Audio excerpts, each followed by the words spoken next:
See, Abigail just got on with her husband, Yochanan, I believe. So they just got on now. Let's see here. Yeah, Shabbat Shalom. Shalom. All right, Facebook, we are on live. We are on live to Facebook right now, recording. Okay. Shalom, everyone. I'm Brother Doug with all of our brothers and sisters here. The Awakened by Yahuwah Fellowship in Yahuwah Almighty and Yahushua Messiah. Today we are going to be continuing our Haftarah readings, and we are going to be starting with me reading from Numbers chapter 16 18. And I will be leaving some links in the description for those that would like to test out the Septuagint and Targums. I already left the links in the description of our Facebook Live here, so everyone on Facebook will be seeing those links in the description of the video. Okay, so here we go. Let me see here. I usually like to use the word software here. Let's see here, the word software. Let me open this program here, where I can parallel the Targum of Onkelos with the Breton's English Septuagint here. So let's see here. Come on. It's opening up here. Okay. Right. Yes, I know. All right, here we go. Let's see. Click on tabs. Select Bible text to compare. Okay. LXXE and ONK. All right, and now we're going to go to Numbers 16. Let's fix this here. Why does it have a... There should only be 2 on the parallel. Yeah, let me fix that. All right, there we go. All right, technical difficulties fixed here. All right, here we go. Actually, excuse me, Brother Doug, but you're showing a black screen. You're not actually showing any scriptures there. Oh, no, not again. Here we go. All right. Thank you, sis, for letting me know that. I don't know how that happened before. All right, so Numbers 16, verse 1. And Korah, the son of Issachar, the son of Kohath, son of Levi, and Dathan, and Abiram, and the sons of Eliab, and Unan, the son of Reuben, spoke, and rose up before Masha, and 250 men of the sons of Yasher, all chiefs of the assembly, chosen counselors, and men of renown. And they rose up against Moshe and Aaron and said, let it be enough for you that are all the congregation are set apart, and Yahuwah is among them, and why do you set up yourselves against the congregation of Yahuwah? And when Moshe heard it, he fell on his face, and he spoke to Korah and all his assembly, saying, Elohim has visited and known those that are his and who are set apart, and has brought them to himself. And whom he has chosen for himself, he has brought to himself.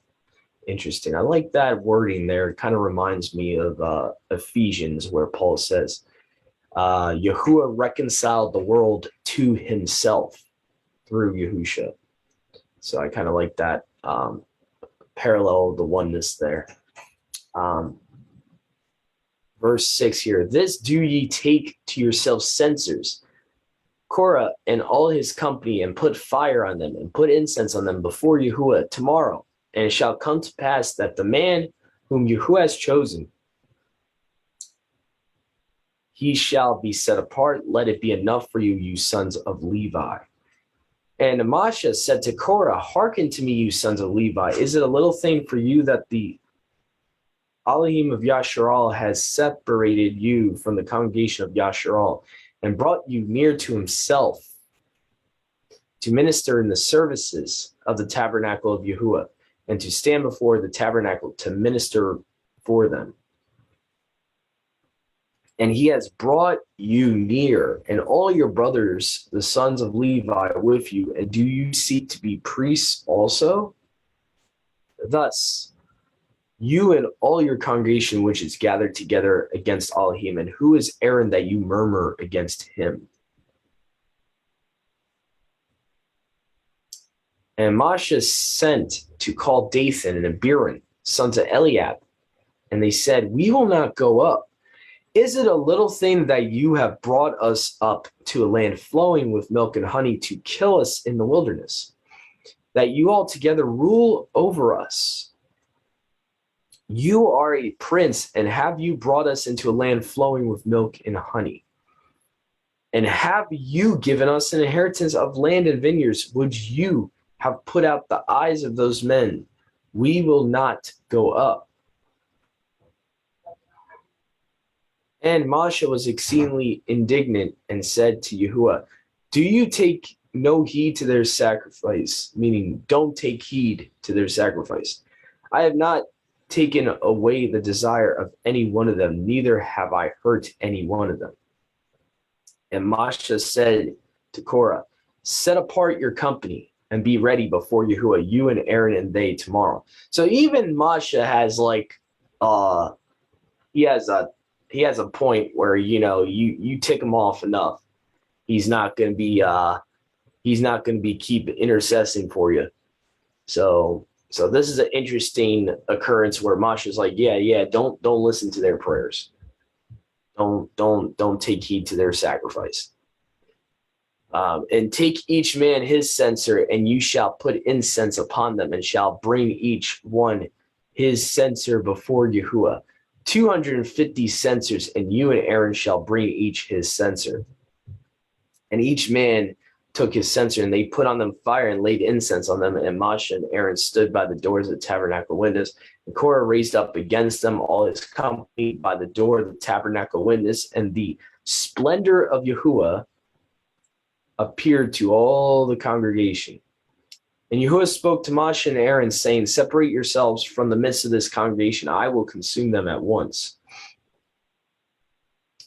And they fell on their faces and said, "O Elohim, Elohim of spirits and of all flesh, if one man has sinned, shall the wrath of Yahuwah be upon the whole congregation?" I'm going to write that title down, Elohim of Spirits, because those of us that know a particular extra biblical book will see a connection there. Definitely terminology, similar terminology there. So that's verse 22 of this chapter. So just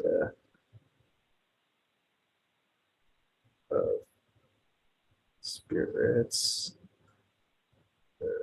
Master of spirits.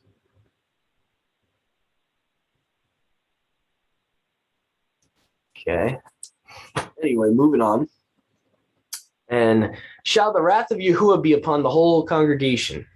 So this is the same concept too. You could cross this with Genesis, if anyone wants to put in the chat or anything, where Abraham kind of intercesses to Yahuwah for Sodom, and he's like, he's talking about, will you destroy the righteous with the wicked? That same concept. So it's very interesting. And Yahuwah spoke to Masha, saying, "Speak to the congregation, saying, depart from the company of Korah round about." And Masha rose up and went to Dathan and Abiram and all the elders of Yashar'al, and went with him, and he spoke to the congregation, saying, "Separate yourselves from the tent of these stubborn men." I like how Breton has here, stubborn men. "And touching not that belongs to them, lest you be consumed with them in all their sin." Now, this is similar to what we see in Revelations 18:4. But it's kind of interesting that it's coming from people of Yashar'al rather than, the heathen. That Yahuwah is telling them to physically remove them from their own brothers. "And they stood aloof from the tent of Korah round about, and Dathan and Abiram went forth and stood by the doors of their tents, and their wives and their children and their store." And Masha said, "Hereby shall ye know that Yahuwah has sent me to perform all these works, that I have not done them of myself. If these men shall die according to the death of all men, if also their visitation shall be according to the visitation of all men, then Yahuwah has not sent me." Okay. "But if Yahuwah shall show by wonder, and the earth shall open her mouth and swallow them up, their houses and their tents and all that belongs to them. They shall go down alive into Hades. And what's interesting here is that the Onkelos is showing that in the Hebrew or Aramaic even, Hades is just a Greek term being used or a substitution for Sha'ul or the place of the dead. And again, this is like the argument usually Masoretic Hebrew people that support the Masoretic over the Paleo. They'll say, "Oh, well, this is why we need to put an et there to differentiate the place of the dead versus the name of Shaul." But I mean that's kind of a strong man's argument. But anyway, I think with context you can see where this is obviously talking about a place, not a person. So anyway, not trying to go on a tangent there about Masoretic versus Paleo, but anyway. Then you shall know that these men have provoked Yahuwah, and when he ceased speaking all these words, the ground clave as under beneath them. And the ground opened and swallowed them up and their houses and all the men that were with Korah and their cattle. And they went down and all that they had alive into Hades or Sha'ul.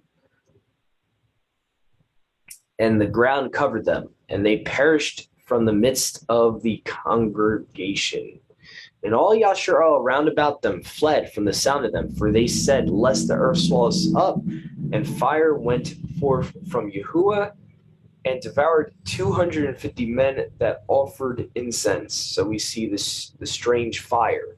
What happens when you offer strange fire? 250 men died. Okay. And Yahuwah said to Moshe and to Eleazar, son of Aaron the priest, take up the brazen censers out of the midst of the men that have been burnt and scatter the strange fire yonder, for they have set apart the censers of these sinners against their own souls. And of these sinners against their own souls do you make them beaten plates a covering to the altar, because they were brought before Yahuwah and set apart, and they became a sign to the children of Yasharal. And Eleazar, the son of Aaron, the priest, took the brazen censers which the men who had been burnt brought near, and they put them as a covering on the altar, a memorial to the children of Yasharal, that no stranger might draw near, who is not of the seed of Aaron, to offer incense before Yahuwah. So he shall not be as Korah and as they that conspired with him, as Yahuwah spoke to him by the hand of Moshe. Right. And the children of Yashar all murmured the next day against Moshe and Aaron, saying, you have killed the people of Yahuwah.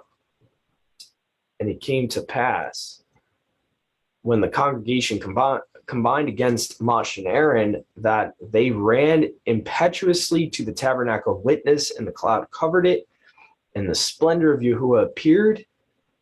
And Moshe and Aaron went in front of the tabernacle of witness. And Yahuwah spoke to Moshe and Aaron, saying, depart out of the midst of this congregation, I will consume them at once. And they fell upon their faces.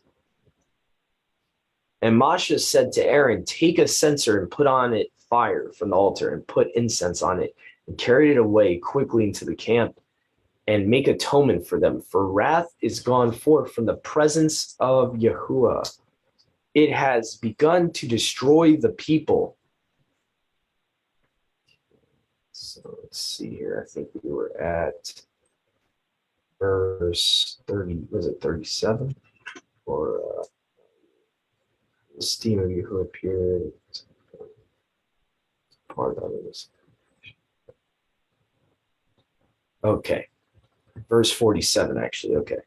And Aaron took, as Moshe spoke to him, and ran among the congregation, for already the plague had begun among the people, and he put on incense and made an atonement for the people. And he stood between the dead and the living, and the plague ceased. And they that died in the plague were 14,700, besides those that died on account of Korah. And Aaron returned to Moshe to the door of the tabernacle witness, and the plague ceased. So this chapter, to put in a nutshell, is a good lesson. You do not go against Yahuwah's anointed. Okay, this is a good lesson. Okay, you might have problems you need to work out with your leader, whoever's the leader of your assembly you're part of. But listen, you do not question Yahuwah's leadership, that he chooses a person to be a shepherd or a leader of assembly. You don't do that. As we see, that's part of the reason what happened to Korah. And obviously, for Korah to say that, everyone's equal, no, that's not scriptural. That's what everyone wants to believe, that the whole assembly's equal. That's not the case.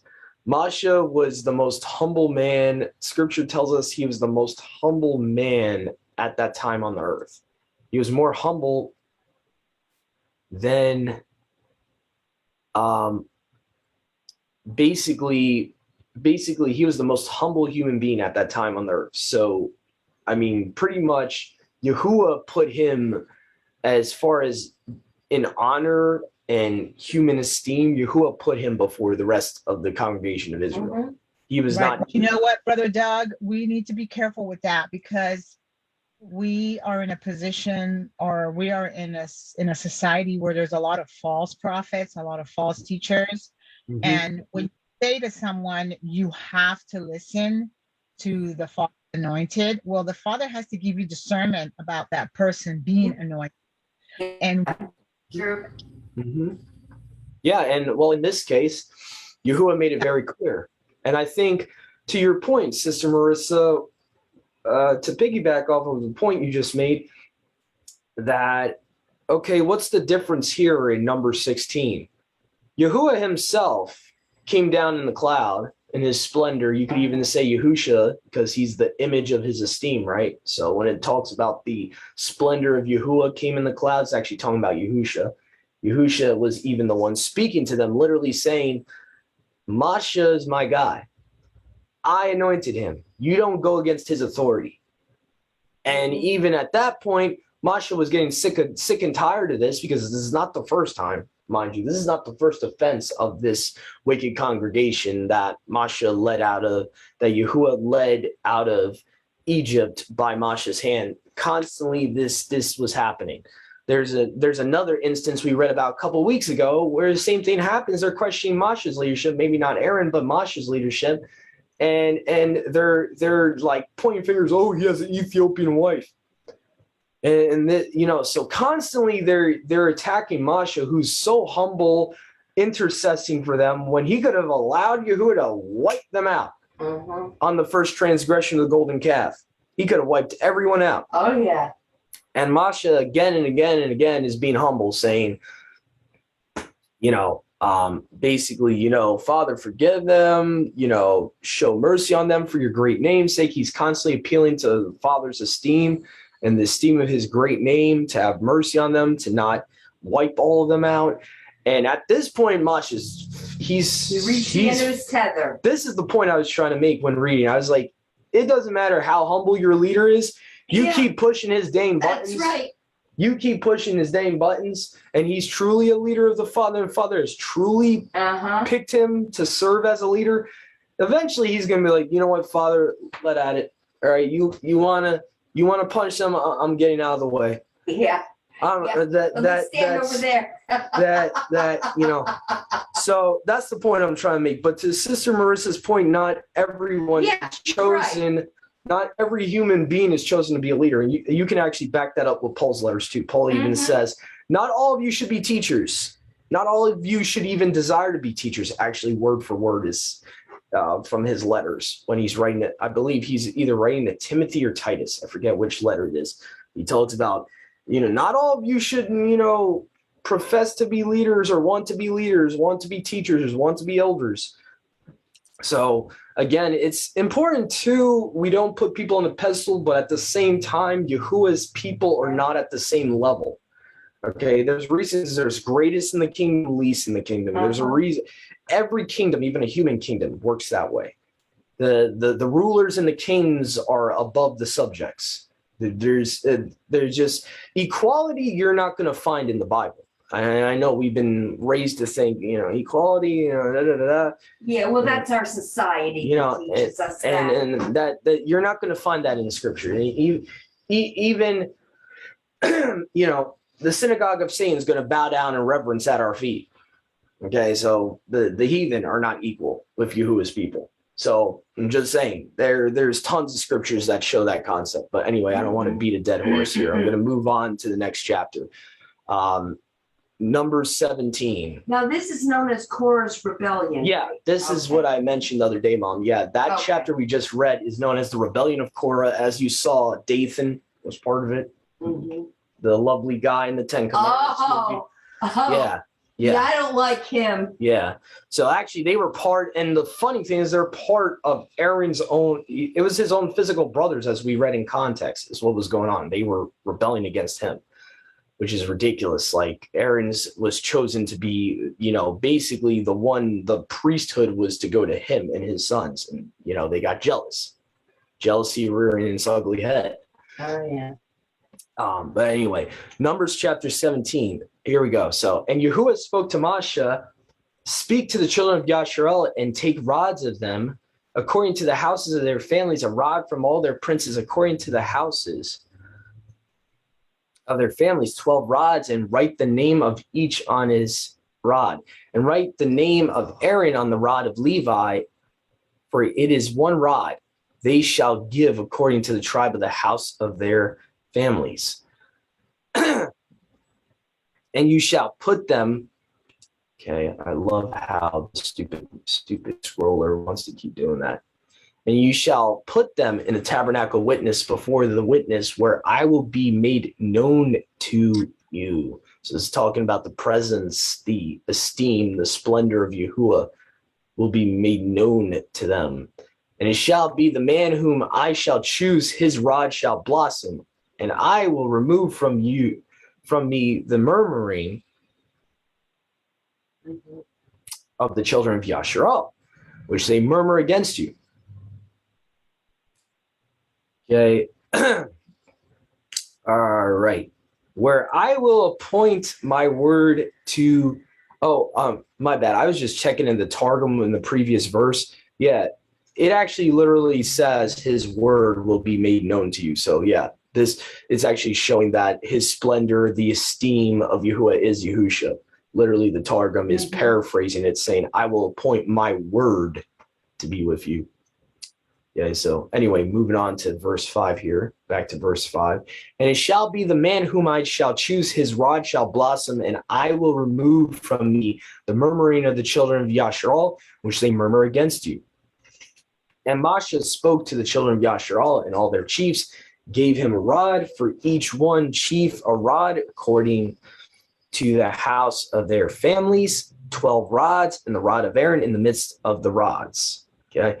And Moshe laid up the rods before Yahuwah in the tabernacle witness. And it came to pass on the morrow that Moshe and Aaron went into the tabernacle witness, and behold, the rod of Aaron for the house of Levi blossomed and put forth a bud and bloomed blossoms and produced almonds. I like how the Targum goes even further to say ripened almonds. It's interesting. And Moshe brought forth all the rods from before Yahuwah to all the sons of Yasharal, and they looked, and each one took his rod. And Yahuwah said to Moshe, lay up the rod of Aaron before the witnesses to be kept as a sign for the children of the disobedient, and let their murmuring cease from me, and they shall not die. So, nothing's new today. Murmuring, we see that all the time going on right now. Always Yahuwah does not like complaining, is what he's trying to say. Okay, and Moshe and Aaron did as Yahuwah commanded Moshe, so did they. And the children of Yasharal spoke to Moshe, saying, behold, we are cut off, we are destroyed, we are consumed. Everyone that touches the tabernacle of Yahuwah, shall we die utterly? Okay, so pretty much self-explanatory, that chapter. That's just a continuation there. The blossom of the almond that budded on Aaron's rod and all that, which I'm pretty sure there's some type of connection between Aaron and Yahusha, the rod of Aaron, Yahusha ruling with a rod of iron. I mean, you could probably even draw connections with that too. So, but we're going to move on to Numbers 18. All right. Doug, what's the spiritual connotation of that Aaron's bud? It shows Yahuwah's, the fact that Yahuwah is literally, a lot of times says he'll do, it's not just spiritual, it's like physical too. It's like him showing a sign. You'll see a lot of times in the prophets too, where the prophets just don't have enough faith. They're lacking faith. They're kind of like doubting Thomas or whatever.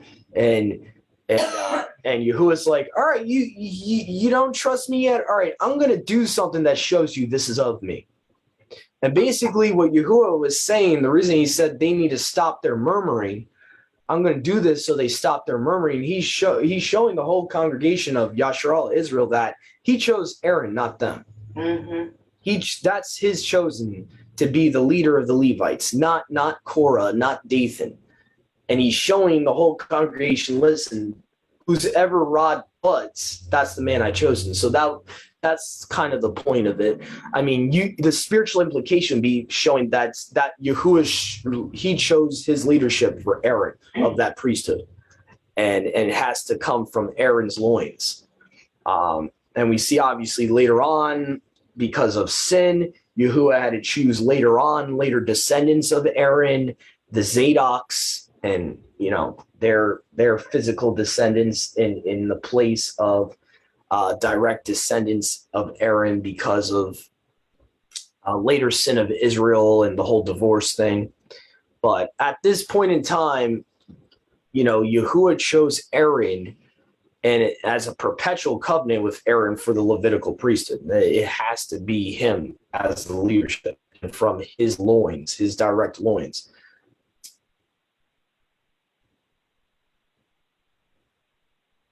Yeah. So, all right. So we're going to move on to Numbers chapter 18.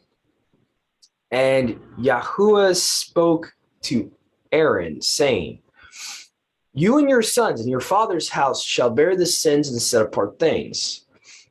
You and your sons shall bear the lawlessness of your priesthood.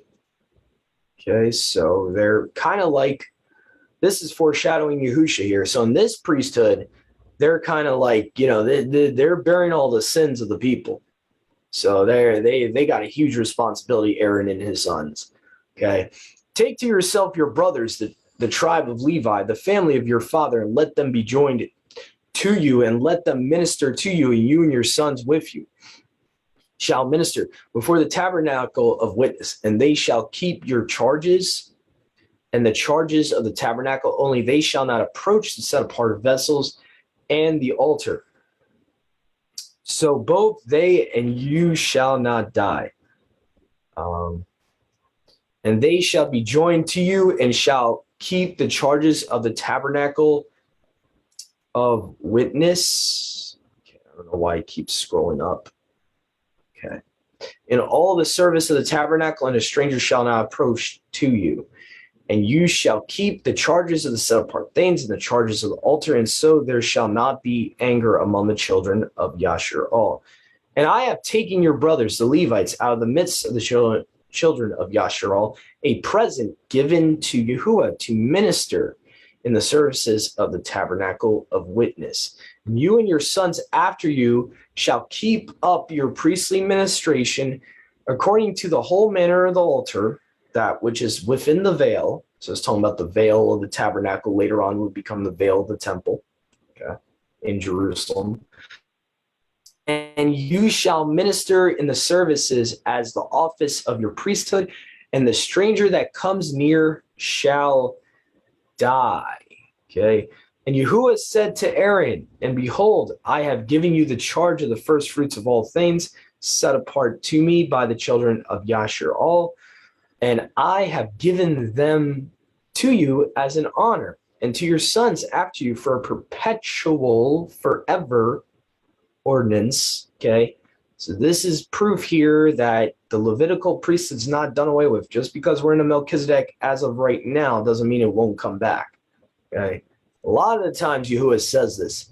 This is a perpetual covenant, perpetual ordinance. Okay. And let this be to you from all the set apart things that are set apart to me, even the burnt offerings, from all their gifts, from all their sacrifices, and from every trespass offering of theirs, and from all their offerings, whatsoever things they give to me, of all their set apart things, they shall be yours and your sons. In the most set apart place shall ye eat them, every male shall eat them, you and your sons, they shall be set apart to you. And this shall be to you of the first fruits of their gifts, of all the wave offerings of the children of Yashar'al. To you have I given them, and to your sons and to your daughters with you. A perpetual ordinance, every clean person in your house shall eat them.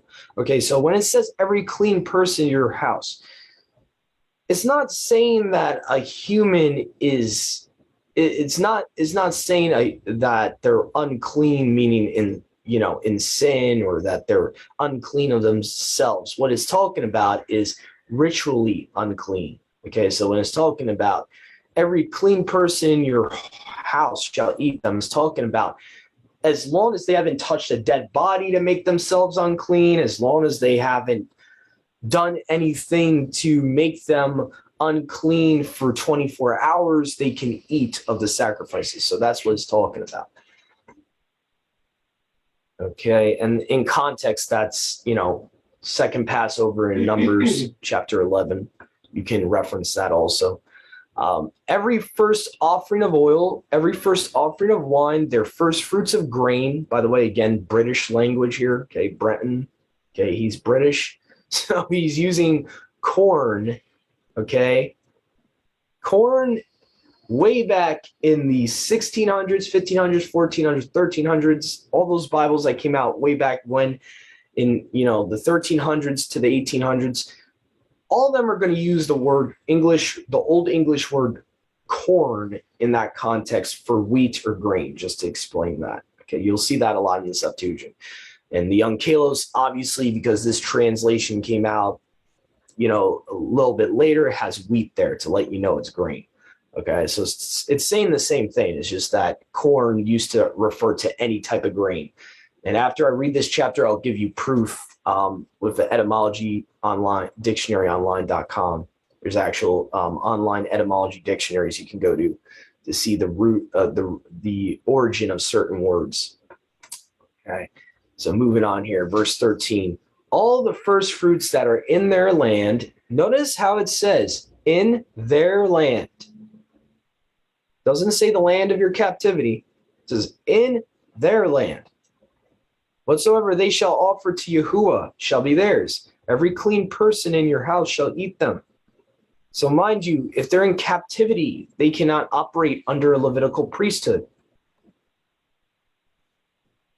Hence why when they were in Babylon, they were not offering sacrifices. They were not able to offer the sheaf offering, the heave offering. They were not able to do first fruits.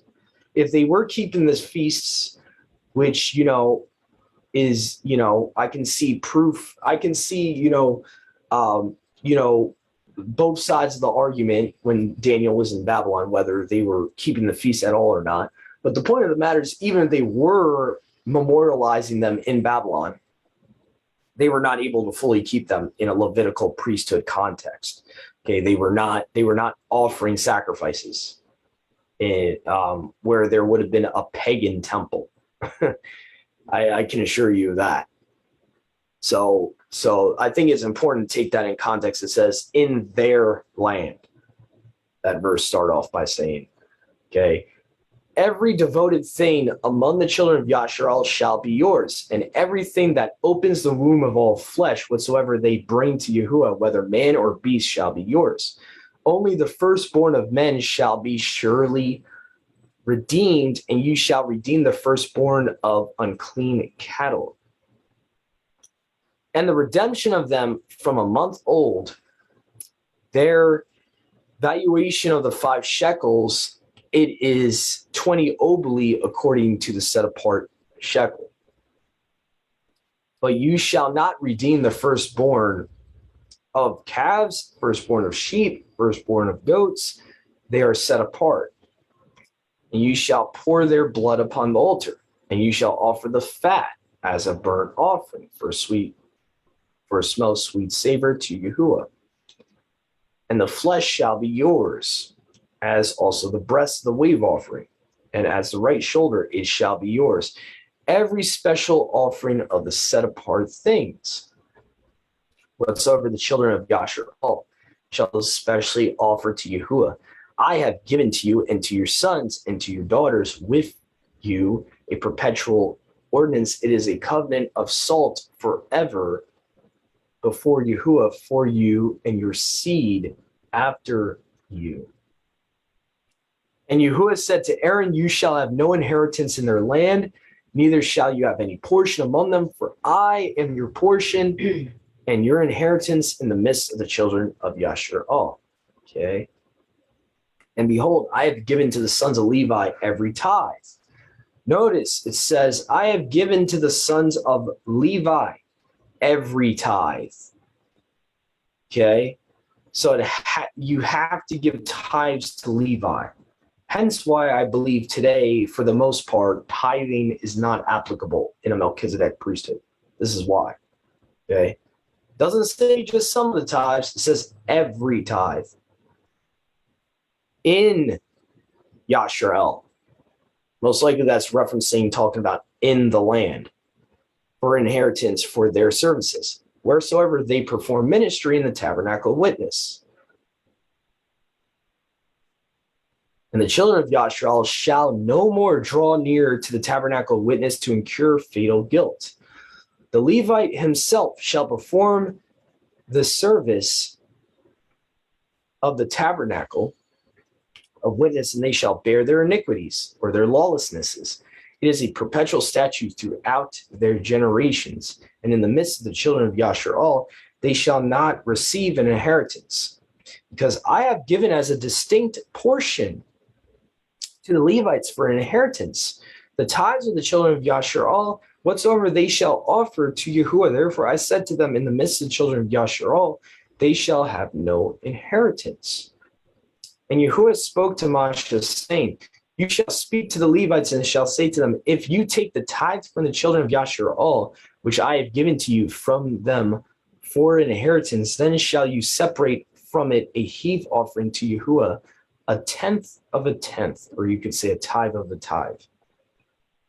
And your heave offerings shall be reckoned to you as grain from the floor, and an offering from the winepress.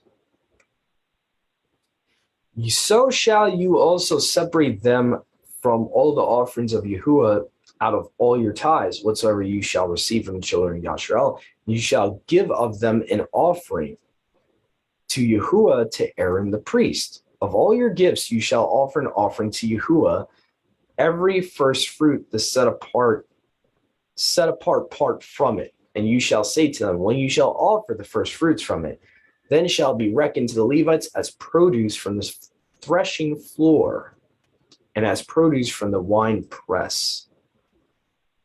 And you shall eat it at any place, you and your families, for this is your reward for your services in the tabernacle of witness. And you shall not bear sin by reason of it, for you shall have offered an offering of first fruits from it. You shall not profane the set apart things of the children of Yasharal, that you die not.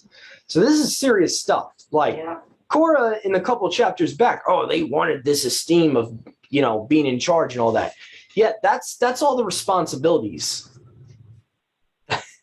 that they would have had to be in charge of rather than Aaron and his sons. So in a way, Yahuwah knows what he's doing with the leadership he gives to people. He knows, okay, Aaron and his sons can handle this.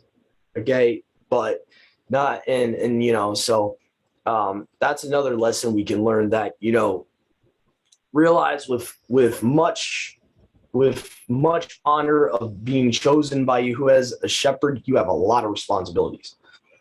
Okay, and these guys, the Levites, being basically the priests, the main priests of this priesthood, how they had to offer the animals for atonement. They pretty much had to offer sacrifices for their own sins and the sins of the people. So they had huge responsibilities. So anyway, so that's the end of our Numbers portion there. Okay.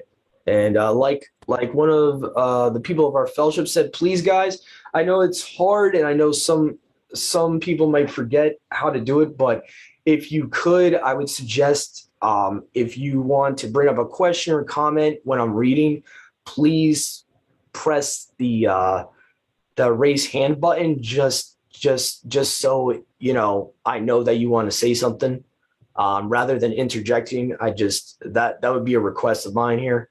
Okay, so but anyway, we're gonna move on. Let me see here. 1 Samuel 11-12. Let me see here. I think I'm gonna do a new recording here. I think I'll read 1 Samuel 11-12. It's like, or Mom, you think you want to read it? Sure. Let me just get a new recording going. We're gonna start up the live. We'll do a new live. We'll do a new recording. So stay tuned, everyone. We're gonna be right back with our the beginning of our prophets portion with 1 Samuel.